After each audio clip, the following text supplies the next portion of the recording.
Well, we look at our health benefits, we look at all of our benefits on an annual basis. Some we put out to bid on a yearly basis, some are on a different cycle of years for our benefits. But health insurance, is one of the most important ones to, certainly important to me, and I imagine it's important to most of our employees.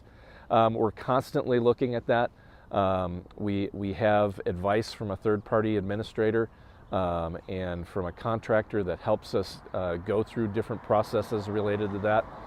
I think most people are familiar with what our offerings are right now, and we've received some suggestions that we should look at broader networks, that we should look at the effect of the high deductible plan on some of our employees. But there's several things that are important to us as we look at health insurance plans.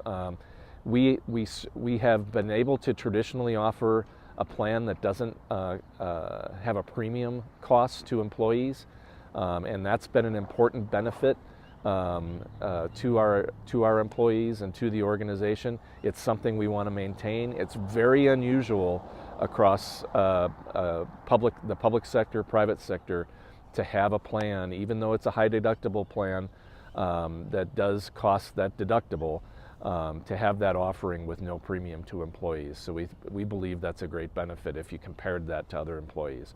The other things that we have to be concerned about is that it offers the broadest network as possible. And so that's really the process we go through every few years to put our health plan out to bid, to see what the market will offer us. The third part to keep in mind is that we have about 300 plus employees on the plan for the county, plus Basin Rec, Mountain Regional Water, and the Park City Fire District are all on the plan also. It's not a huge number of employees and family members to spread that risk across a plan. So if we had thousands of employees and family members on the plan, we'd have a lot more flexibility in what we offer in the healthcare system. So these are all things that we consider as we go through. We're constantly looking at it. I've just recently read some news articles about high deductible plans and how they might not be the best offering for some employees. So I'm cognizant of it, and we'll continue to look at it as the years go on.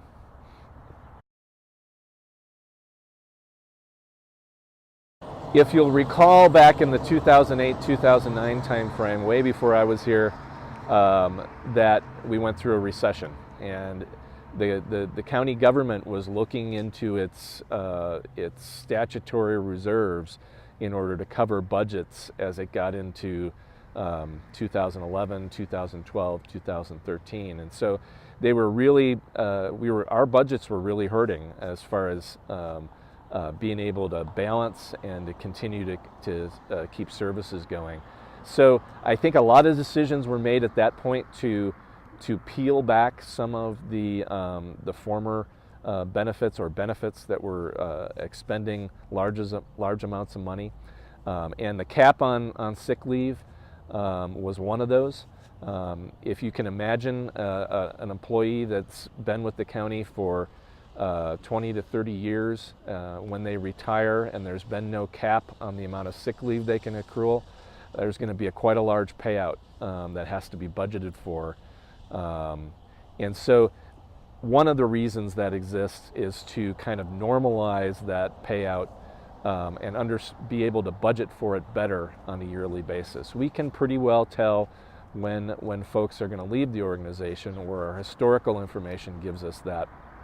The budgeting side, if we had no cap on accruals and payouts, would be very difficult if we didn't have those caps and accruals.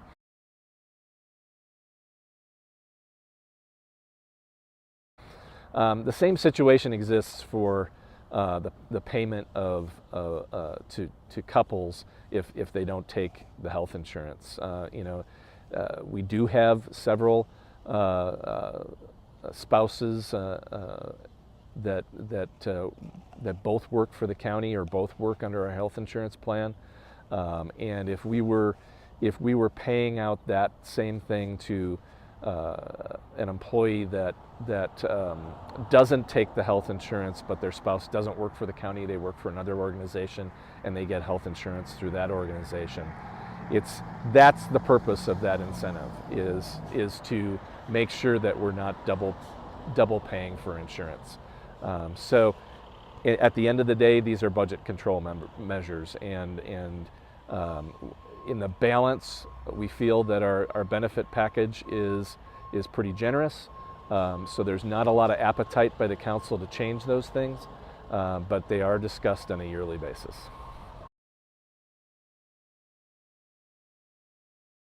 That's an interesting question. The whole purpose. It takes me back to my answer takes me back to the purpose of the safety bonus program, and the cards that people receive for different, whether it's gas or food.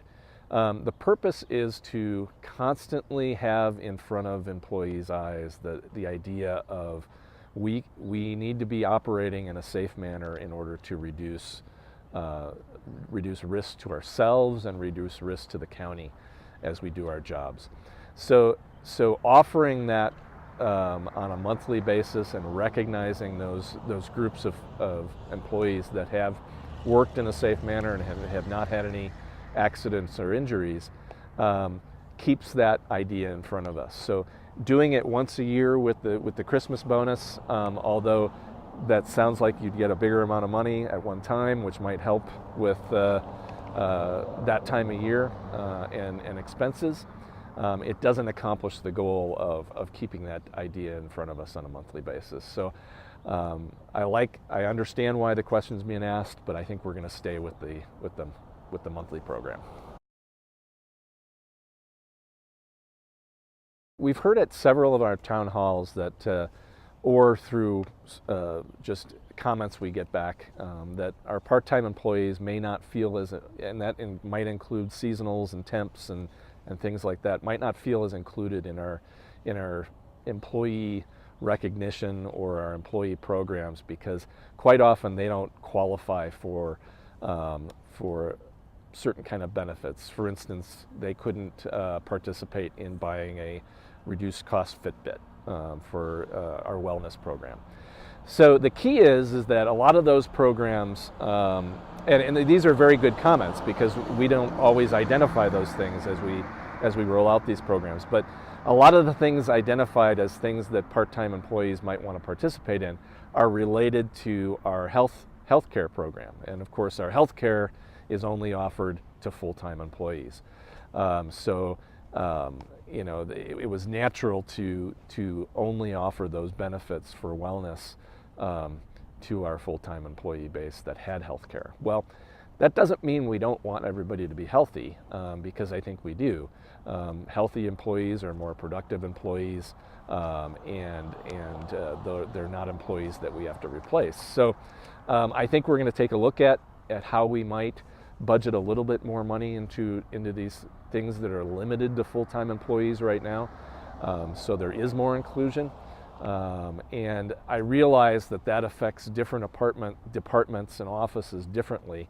There are some departments that have more part-time employees than others, and that would be a great bonus to those areas.